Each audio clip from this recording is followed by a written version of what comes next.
Well,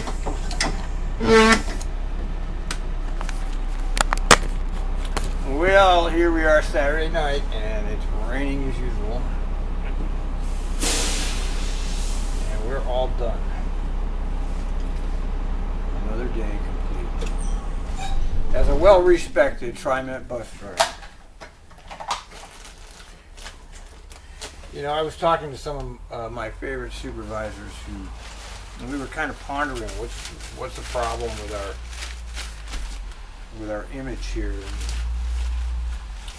You know, kind of like realize that TriMet is his own worst enemy in lots of ways, because the ticket machine problem, I mean, how long has that gone on? And we're still hearing about that. I mean, that just kills our reputation, that ticket machine fiasco.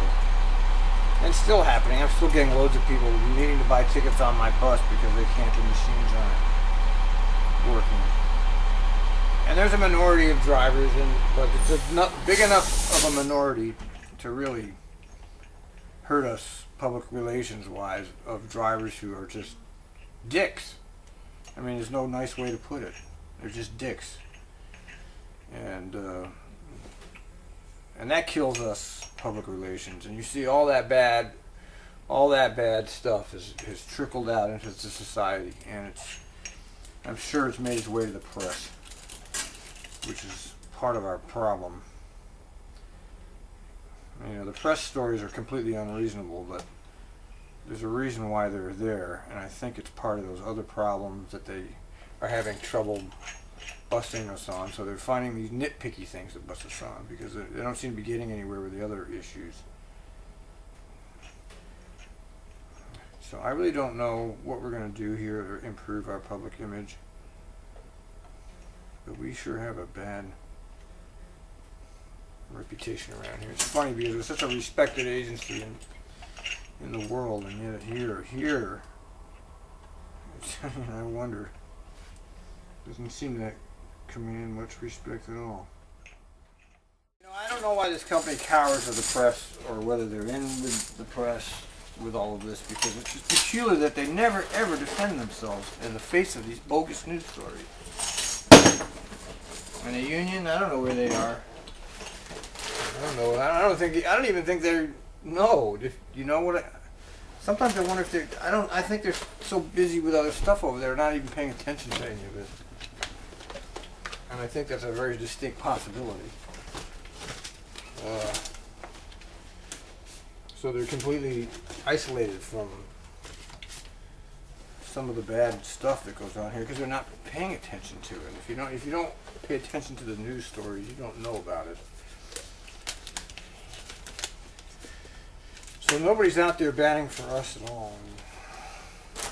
And unfortunately, can't defend every operator that works here. Now, how do they get in here in the first place is always going to be my question. How do they actually get in here?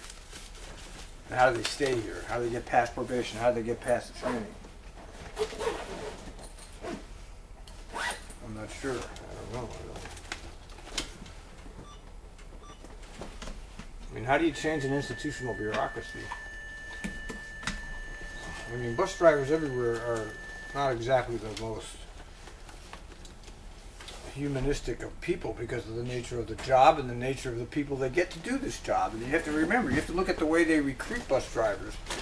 It's just the way that they recruit them and put them through these training programs with part-time and then full-time, and you start low wage, and you have to come over here without any benefits for a while and no money. That's going to eliminate right there a significant section of the workforce. Okay, let's check for bombs. And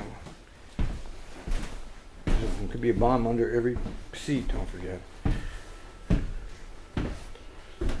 Well, today it looks like we're safe.